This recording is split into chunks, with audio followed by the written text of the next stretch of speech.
નમસ્કાર મિત્રો, આજની આપણી આ અદ્ભુત ચર્ચામાં તમારું સ્વાગત છે. આજે આપણે એક એવી આધ્યાત્મિક સફર પર જવાના છીએ ને જે સમય અને શારીરિક સીમાઓને સાવ પાર કરી જાય છે. રાધાકૃષ્ણની આ શાશ્વત પ્રેમ કથા માત્ર કોઈ સામાન્ય વાર્તા નથી, પણ એક અત્યંત ઊંડો ભાવનાત્મક અનુભવ છે. તો ચાલો આ દિવ્ય સફરમાં સીધા જ ડૂબકી લગાવીએ. શરૂઆત જ એક બહુ જ મોટા સવાલથી કરીએ. શું પ્રેમ ખરેખર મૃત્યુને હરાવી શકે છે?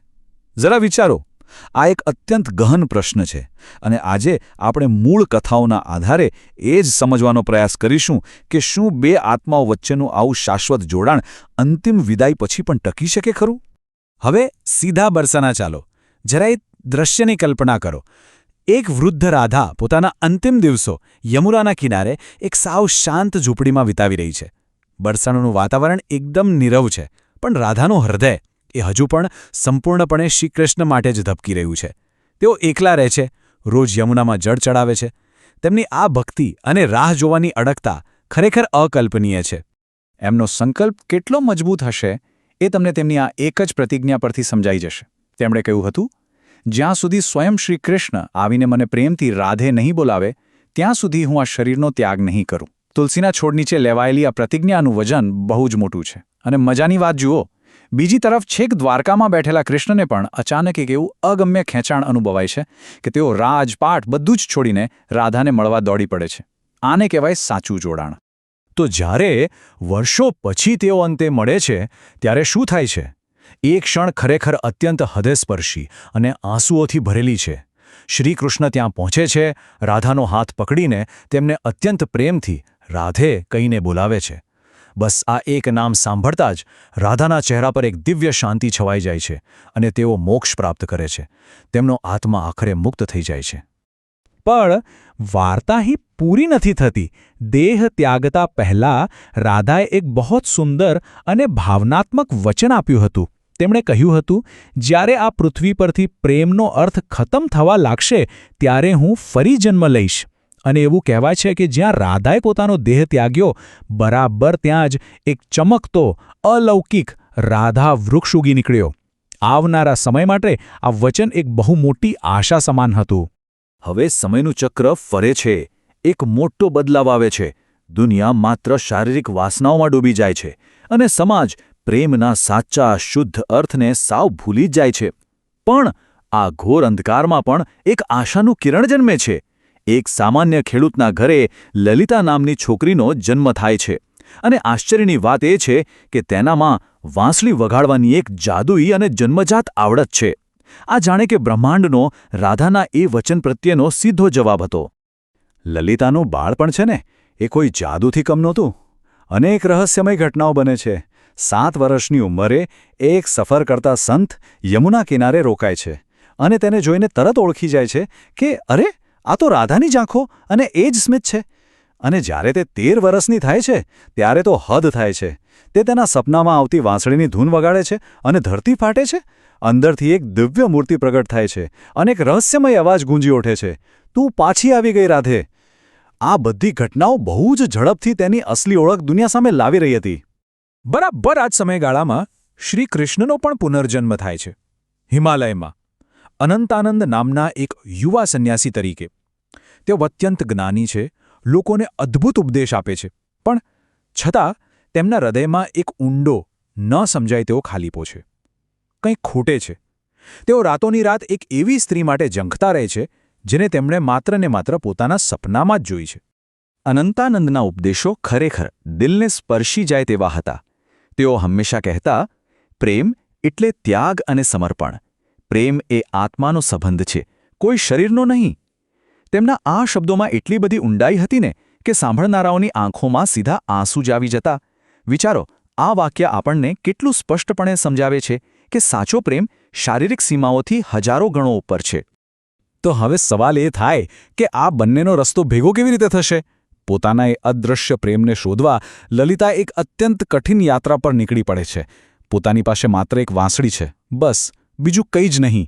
એક વૃદ્ધ મહિલાની સલાહ માનીને તે પોતાના સપનાવાળા ચહેરાને શોધવા અસંખ્ય ગામડાઓમાં ભટકે છે અને છેવટે થાકી હારીને તે એક ભયંકર પ્રતિજ્ઞા લે છે જો આવતી પૂનમ સુધીમાં તેને તેનો પ્રેમ નહીં મળે તો તે યમુના કિનારે પોતાનો જીવ આપી દેશે. આ એક ખરેખર શ્વાસ થંભાવી દે તેવી તણાવપૂર્ણ સ્થિતિ હતી. પણ પછી એકદમ સિનેમા જેવી ક્ષણ આવે છે. છેક હિમાલયમાં બેઠેલા અનંતાનંદને અચાનક માઇલો દૂરથી લલિતાની પેલી છેલ્લી હૃદયદ્રાવક વાંસળીની ધૂન સંભળાય છે. અને એ ધૂન સાંભળતા જ જાણે કોઈ જાદુ થયો હોય એમ તેઓ પોતાનું આખું સંન્યાસી જીવન ત્યાં જ છોડીને તેને શોધવા સીધા વૃંદાધામ તરફ દોડી પડે છે. ભાગ્ય તેમને એકબીજા તરફ ખેંચી રહ્યું હતું. અને આખરે જ્યારે તેઓ મળે છે, પ્રવચન દરમિયાન જ્યારે બંનેની નજર એકબીજા સાથે મળે છે ને, ત્યારે જાણે આખો સમય થંભી જાય છે.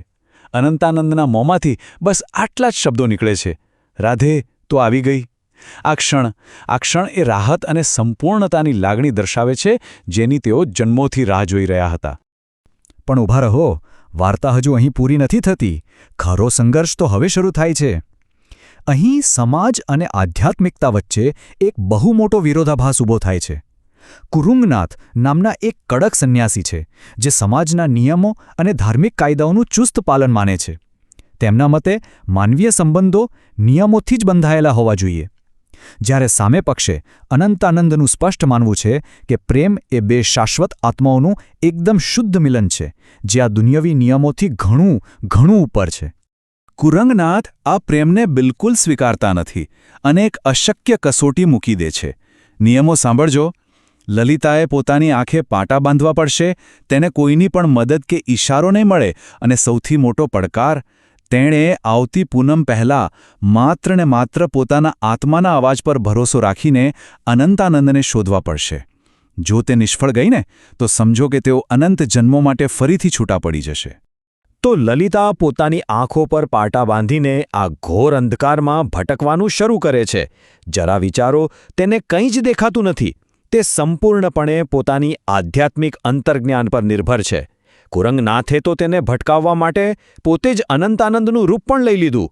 પણ લલિતાના શુદ્ધ આત્માને કોઈ છેતરી શકે ખરું? તેણે ખોટા રૂપને તરત જ ઓળખી કાઢ્યું અને આગળ વધી ગઈ. બીજી બાજુ શું થઈ રહ્યું છે? અનંતાનંદ એક એકાંત ગુફામાં અન્ન જળનો ત્યાગ કરીને ધ્યાનમાં બેસી ગયા છે. તેઓ બસ માત્ર એક જ શબ્દનો જાપ કરી રહ્યા છે, રાધે. તેમનું આ ધ્યાન અને લલિતાના આત્માનું એ અદૃશ્ય ખેંચાણ એટલું પ્રબળ હતું ને કે લલિતા કોઈપણ દૃષ્ટિ વિના છેક તેમના ચરણોમાં આવી પહોંચે છે. કસોટી પાર કરીને જ્યારે તેઓ એકબીજાને મળે છે ત્યારે અનંતાનંદના શબ્દો સાંભળવા જેવા હોય છે. તેઓ અત્યંત ભાવુક થઈને કહે છે, આ વખતે પણ તે મને તારા શરીરથી નહીં પણ તારા હૃદય અને આત્માથી ઓળખી લીધો. પછી જ્યારે અનંતાનંદ એ જાણીતી વાંસળીની ધૂન વગાડે છે અને લલિતાની આંખ પરના પાટા ખોલે છે ત્યારે જાણે વર્ષોનો બધો જ થાક, બધી જ પીડા ગાયબ થઈ જાય છે. છતાંય સમાજ હજુ પણ તેમને સ્વીકારવા ક્યાં તૈયાર હતો? આ સંઘર્ષ તેમને વાર્તાના અંતિમ પડાવ તરફ દોરી જાય છે અને એ છે રાજાની સભા. એ સાબિત કરવા માટે કે તેમનો આ આધ્યાત્મિક સંબંધ કોઈ ધાર્મિક ફરજનું ઉલ્લંઘન નથી કરતો, તેમને ખુદ રાજા અને તેમની સભા સમક્ષ હાજર થઈને પોતાનો પક્ષ રજૂ કરવો પડે છે.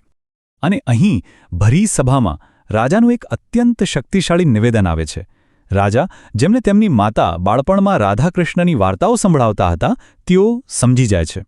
તેઓ સ્પષ્ટ કહે છે, લગ્ન એ સમાજનો નિયમ છે, પરંતુ પ્રેમ એ આત્માનો વિષય છે.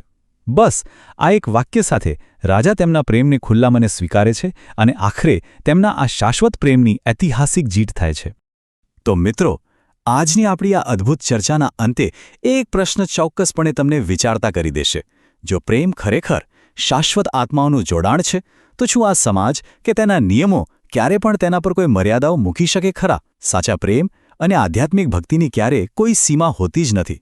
આશા છે કે મૂળ કથા પર આધારિત આ પ્રસ્તુતિથી તમને ચોક્કસ કંઈક નવું અને ઊંડું જાણવા મળ્યું હશે. આવી જ રસપ્રદ સફર માટે જોડાયેલા રહો. આવજો.